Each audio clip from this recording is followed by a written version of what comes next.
আমার মনে আছে ওনার একটা অদ্ভুত বিচার হয়েছিল, উদ্ভট বিচার।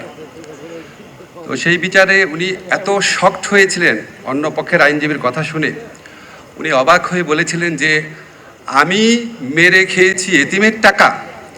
বিস্মিত এবং ব্যথিত হয়ে বলেছিলেন। এই বাক্যটাকে বিচারক লিখেছিল যে বেগম যে নিজেই স্বীকার করেছেন যে উনি কাজটা করেছেন।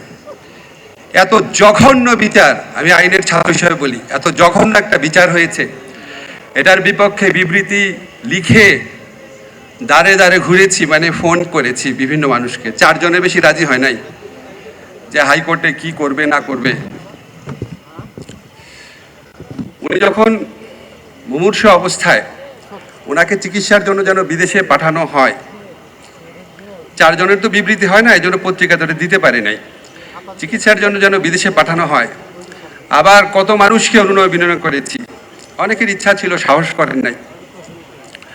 তো আজকে আমার ভাল লাগছে, সবাই আমরা মুক্তভাবে বেগম জিয়ার প্রতি ভালোবাসা এবং শ্রদ্ধা ব্যক্ত করতে পারছি। আল্লাহর কাছে হাজার শুকর, জুলাই গণ অভ্যুত্থানকারীদের প্রতি কৃতজ্ঞতা।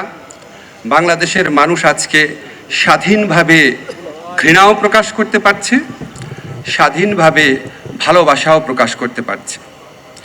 এই জন্য এক নেত্রীর ঠাঁই হয়েছে মানুষের হৃদয়ে, আরেকজনের ঠাঁই হয়েছে বিতাড়িত ভূমিতে।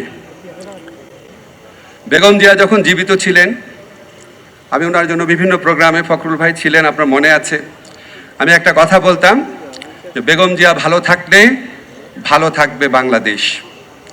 আমি বিশ্বাস করি অবশ্যই উনি এখন ভালো আছেন, কিন্তু বাংলাদেশ কি ভালো আছে বা ভালো থাকবে?